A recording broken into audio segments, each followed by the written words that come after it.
नमस्कार। आज हम जानेंगे 5वें श्लोक का अर्थ।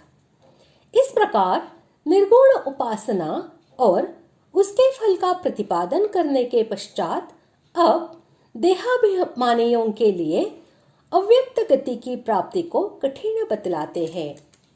श्लोक 5वां।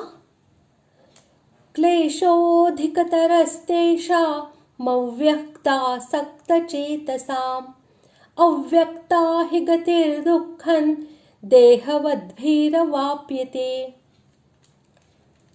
श्लोक का अर्थ, उन सच्चिदानंद घन निराकार ब्रह्म में आसक्त चित्त वाले पुरुषों के साधन में परिश्रम विशेष है, क्योंकि देहाभिमानियों के द्वारा अव्यक्त विषयक गति दुखपूर्वक प्राप्त की जाती है।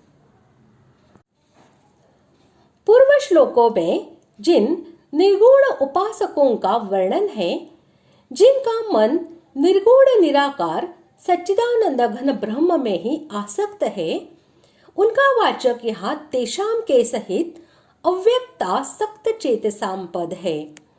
उनको परिश्रम अधिक है।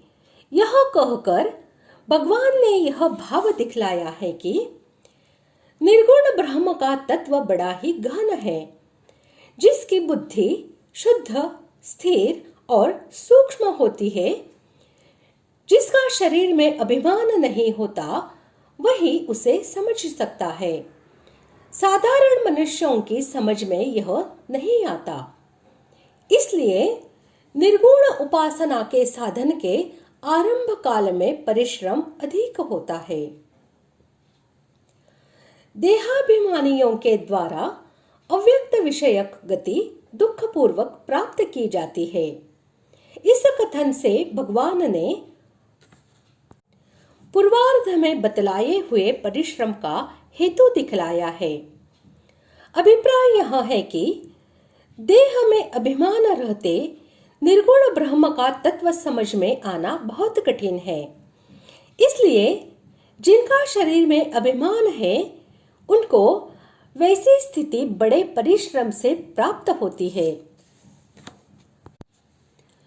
इस प्रकार आज हमने 5वें श्लोक का अर्थ जान लिया है।